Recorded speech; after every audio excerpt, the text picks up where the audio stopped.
அன்பார்ந்தவர்களே, நம் அனைவரின் மீதும் இறைவனின் சாந்தியும் சமாதானமும் என்றென்றும் நின்று நிலவட்டுமாக. நம்ம எல்லாத்துக்குமே தெரியும், கடந்த சில நாட்களுக்கு முன்னாடி வயநாட்டில் ஏற்பட்ட அந்த நிலச்சரிவு என்பது எவ்வளவு பெரிய பாதிப்பை ஏற்படுத்தியிருக்கு.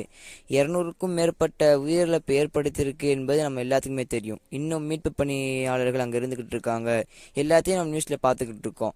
இந்த பாதிப்பு பக்கத்து மாநிலமான நம்முடைய தமிழ்நாட்டுக்கு வருமா என்று கேட்டால் இதற்கு அதிகபட்சமான வாய்ப்பு இருக்குது. ஏன் அப்படின்னா, வயநாடு என்பது மிகப்பெரிய மலையானது. அது செம்மண்ணால் ஆனது. அங்கே பாறைகள் எதுவுமே இருக்காது.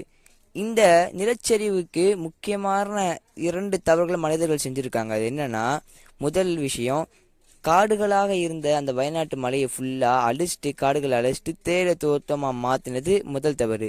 2வது, அந்த மலையில் போய் லாட்ஜுகளும் கட்டிடங்களும் கட்டினது 2வது தவறு.